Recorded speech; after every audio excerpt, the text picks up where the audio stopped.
देवभूमि में बड़ा बदलाव, डेमोग्राफिक चेंज को लेकर सरकार सख्त, धामी सरकार का वेरिफिकेशन अभियान शुरू, देवभूमि में मुस्लिमों की एंट्री पर बैन। नमस्कार, कैपिटल टीवी उत्तर प्रदेश में आपका स्वागत है और मैं आपके साथ प्रिया बिस्ट। अब वक्त हो चला है ऐसे मुद्दों पर विस्तार से बात करने का जो जनता, राज्य, देश और पूरी दुनिया पर असर डालते हैं। पहले लव जिहाद, फिर लैंड जिहाद और अब डेमोग्राफिक चेंज के मामले में देवभूमि सुर्खियों में है, जो बहुत बड़ा चिंता का विषय है। देवभूमि के समाज में तमाम तरह की शंका आशंका ने घर कर लिया है। कुछ सालों में पहाड़ी जिलों में लगातार अपराध की घटनाएं बढ़ रही है, जिससे लोगों में आक्रोश है। राज्य की धामी सरकार से लेकर जनता कड़े कदम उठा रही है। तो आज बात होगी उत्तराखंड की, बात होगी उत्तराखंड के डेमोग्राफिक चेंज की। तो चलिए शुरू करते हैं।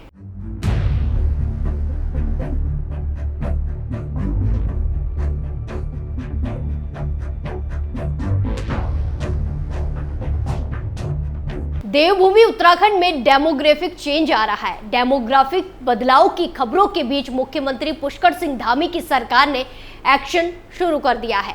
उत्तराखंड में बदल रही जनसंख्या प्रभाव की जांच के लिए पुष्कर सिंह धामी सरकार ने विशेष वेरिफिकेशन अभियान शुरू किया है। इसके जरिए जनसंख्या बदलाव के आ रहे मामलों वाले इलाकों की जांच की जाएगी, वहां की स्थिति की समीक्षा होगी। इसके आधार पर पुलिस के स्तर पर कार्रवाई की जाएगी, एक्शन लिया जाएगा। दरअसल मुख्यमंत्री पुष्कर सिंह धामी ने इस सप्ताह की शुरुआत में देहरादून स्थित पुलिस मुख्यालय में राज्य के पुलिस महानिदेशक डीजीपी अभिनव कुमार और अन्य वरिष्ठ पुलिस अधिकारियों से मुलाकात की। सीएम ने उन्हें डेमोग्राफिक बदलाव, धर्म परिवर्तन और लव जिहाद की घटनाओं के खिलाफ कार्रवाई करने का निर्देश दिया। डीजीपी अभिनव कुमार ने शनिवार को कहा कि 2011 के बाद कोई जनसंख्या जनगणना नहीं हुई है, लेकिन कुछ लोगों के बीच, खासकर पहाड़ी जिलों में, ये धारणा है कि पिछले कुछ सालों में बाहर से लोगों के बसने के कारण जनसंख्या में बदलाव आया है। डीजीपी ने आगे कहा कि राज्य में बसे असामाजिक तत्वों की जांच के लिए कुछ क्षेत्रों में 1 महीने का वेरिफिकेशन अभियान शुरू किया गया है। इसके पूरा होने के बाद हम जनसंख्या में परिवर्तन के बारे में किसी निष्कर्ष पर पहुंच सकेंगे। अगर इस प्रकार का कोई मामला है तो हमें भी इसकी जानकारी मिलेगी। दरअसल अंतिम बार साल 2011 में हुई जनगणना के दौरान उत्तराखंड की कुल जनसंख्या लगभग 1 करोड़ 10 लाख थी। इसमें लगभग 84 लाख आबादी हिंदू की थी, जो कुल जनसंख्या का 83% थी। वहीं मुस्लिमों की आबादी 14 लाख 6 हजार यानी कि 13.9% और सिख 2.34% थे। वहीं 2001 की जनगणना में राज्य में मुस्लिम आबादी 10 लाख 12 हजार थी। सीएम धामी के पुलिस मुख्यालय के औचक दौरे और लव जिहाद के मामलों के खिलाफ कार्रवाई के निर्देश के बारे में जब पूछा गया तो शीर्ष पुलिस अधिकारी ने कहा कि संविधान के अनुसार 2 वयस्क जाति या धर्म के बावजूद अपने साथी को चुनने के लिए स्वतंत्र है। हालांकि अगर ये पता चलता है कि कोई दूसरे के धर्म को बदलने के इरादे से रिश्ते में आया है तो पुलिस मौजूदा कानून के तहत कार्रवाई करेगी। अगर ऐसा कोई मकसद नहीं है तो पुलिस किसी को परेशान नहीं करेगी। ये कहने के बाद दोनों मुद्दे राज्य पुलिस के लिए प्राथमिकता में है। ये ताज़ा घटनाक्रम ऐसे समय में आया है जब कुछ दक्षिणपंथी समूहों के सदस्यों ने आरोप लगाया है कि देहरादून, हरिद्वार, नैनीताल और पौड़ी गढ़वाल और टिहरी गढ़वाल जैसे कुछ पहाड़ी जिलों में अल्पसंख्यकों, खास तौर पर मुस्लिमों की आबादी में बढ़ोतरी हुई है। ये देवभूमि की डेमोग्राफी को बदलने की व्यापक साजिश का हिस्सा है। दरअसल उत्तरकाशी के पुरौला कस्बे, धारचूला, चमोली के नंदनगर इलाके जैसे पहाड़ी क्षेत्र में हाल ही में सांप्रदायिक तनाव हुआ है। कुछ कार्यकर्ताओं ने राज्य में बाहरी लोगों की मौजूदगी बढ़ने का सवाल भी उठाया। इसके बाद सीएम की कार्रवाई हुई। प्रदेश की स्थिति पर नजर दौड़ाए तो हरिद्वार, उधम सिंह नगर, देहरादून और नैनीताल ऐसे जिले हैं जहां डेमोग्राफिक बदलाव देखने में आया है। वहीं उत्तराखंड के पहाड़ी जिलों में लगातार बढ़ रही अपराध की घटनाओं से लोग आक्रोशित हैं। विशेष समुदाय को बाहर किए जाने की मांग लगातार उठ रही है। वहीं एक खबर अब रुद्रप्रयाग जिले से सामने आई, जहां डेमोग्राफिक बदलाव को रोकने के लिए जनता सड़कों पर उतर आई है। यहां के गांव में बाहरी लोगों के प्रवेश यानी कि एंट्री पर रोक लगाने के लिए साइन बोर्ड लगा दिए गए हैं। दरअसल उत्तराखंड के कुछ गांवों में स्थानीय निवासियों ने मुस्लिमों की एंट्री बैन करने का फैसला किया है। तमाम ग्रामीणों ने एकमत होकर गांव के बाहर एक बोर्ड लगा दिया। बोर्ड में मुस्लिम फेरी वालों को गांव में न घुसने की हिदायत दी गई है। ग्रामीणों का कहना है कि अगर कोई बाहरी मुस्लिम वहां सामान बेचने आया तो उससे जुर्माना वसूला जाएगा। रविवार 8 सितंबर 2024 को ये बोर्ड सोशल मीडिया पर वायरल हो रहा है। हालांकि स्थानीय निवासियों ने अपनी सफाई में से सुरक्षा के मद्देनजर लिया गया निर्णय बताया है। मीडिया रिपोर्ट्स के मुताबिक चमोली जिले के नंदप्रयाग इलाके में एक नाबालिग हिंदू लड़की से मुस्लिम समुदाय के सलून संचालक द्वारा की गई अश्लील हरकतों के बाद लोगों में काफी गुस्सा है। अब हिंदू संगठनों की पहल पर गाँव स्तर पर लोगों ने बाहर से आने वाले मुस्लिमों की एंट्री बैन करने का बड़ा फैसला लिया है। इस फैसले का सबसे ज्यादा असर रुद्रप्रयाग जिले में देखा जा सकता है।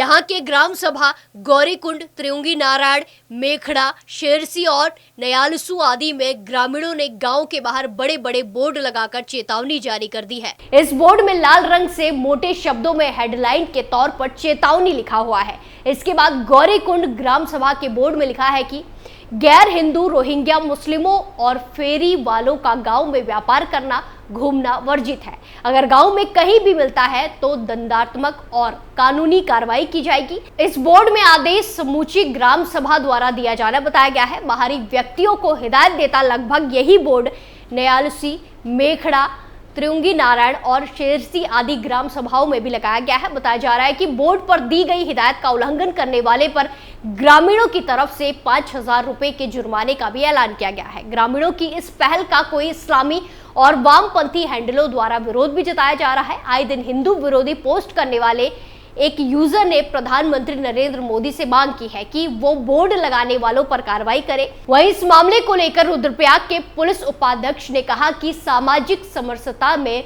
व्यवधान डालने की अनुमति किसी को नहीं दी जाएगी। उन्होंने कहा कि जैसे ही पुलिस के संज्ञान में ये बात आई, हमने आवश्यक कार्रवाई करते हुए ऐसे साइन बोर्ड हटा दिए। अगर आगे भी ऐसी कोई बात सामने आती है तो हम कार्रवाई करेंगे। धार्मिक आधार वाले साइन बोर्ड लगाने की इजाजत किसी को नहीं है। हालांकि ग्रामीणों ने मीडिया से बात करते हुए बोर्ड लगाने के पीछे की वजह स्पष्ट की है। गांव शेरसी के एक स्थानीय निवासी ने राजसत्ता पोस्ट से बताया कि अधिकतर समय गांव के पुरुष घरों के बाहर रहकर विभिन्न शहरों में कमाई करने चले जाते हैं, जिसके बाद घरों में सिर्फ महिलाएं रह जाती हैं।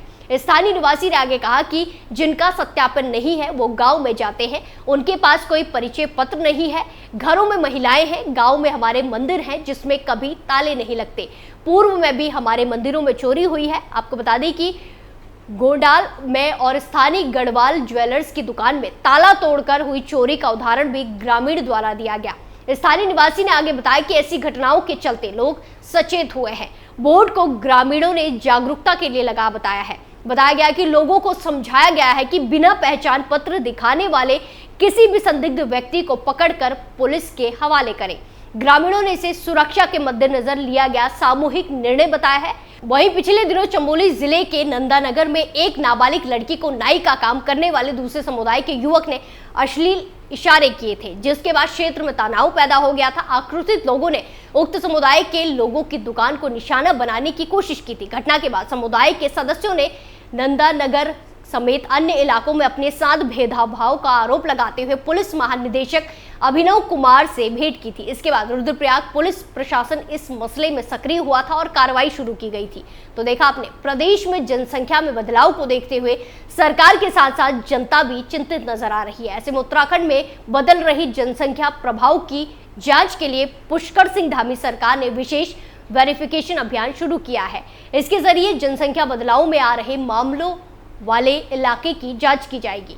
इस पूरे मामले में आपकी क्या राय है, कमेंट कर जरूर बताएं। स्पेशल स्टोरी में फिलहाल के लिए इतना ही। बाकी तमाम खबरों के लिए देखते रहिए कैपिटल टीवी उत्तर प्रदेश। नमस्कार।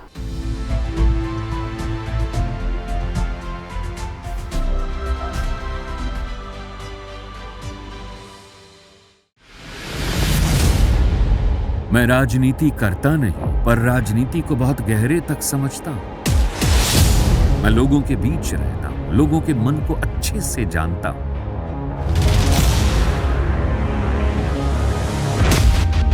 पब्लिक और पॉलिटिक्स की हर नब्ज को खूब पहचानता हूं। संघर्ष की सियासत से सत्ता के सिंहासन तक मैं हर खबर से खरा सच निकालता हूं। ना कोई दौड़, ना कोई रेस।